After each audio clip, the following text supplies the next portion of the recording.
Sumatera Selatan menargetkan pembentukan 3.200 pos bantuan hukum atau pos bakum di seluruh kabupaten kota pada tahun 2025. Rencana ini mendapat respon positif dari berbagai pihak, namun dinilai perlu verifikasi ketat serta tenaga ahli profesional agar layanan bantuan hukum tepat sasaran dan tidak disalahgunakan.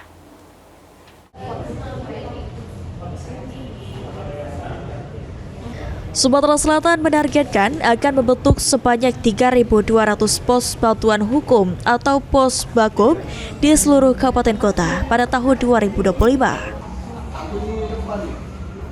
Menanggapi rencana tersebut, Koordinator Pos Bakum Pengadilan Negeri Palembang Supendi menyambut positif kebijakan ini. Namun pentingnya verifikasi terhadap pos bakum akan dibentuk agar tidak disalahgunakan. Karena selama ini pos bakum dinilai merupakan akses masyarakat terhadap layanan bantuan hukum secara gratis.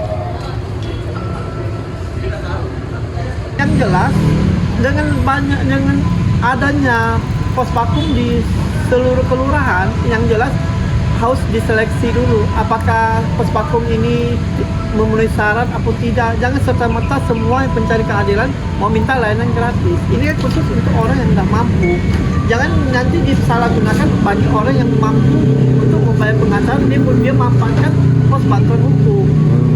Pos bantuan hukum khususnya ini untuk orang yang kategori tidak mampu, bukan untuk orang yang beruang.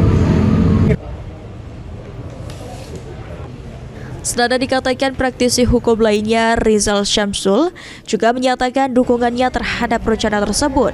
Kehadiran pos bakum di desa, kelurahan harus melibatkan tenaga yang memiliki pemahaman dasar hukum.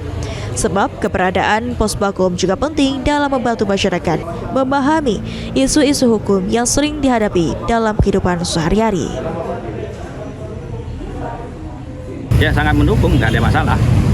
Tapi kan itu paling tidak diisi oleh para legal atau orang yang memang mempunyai pengetahuan tentang dasar-dasar permasalahan hukum itu saja.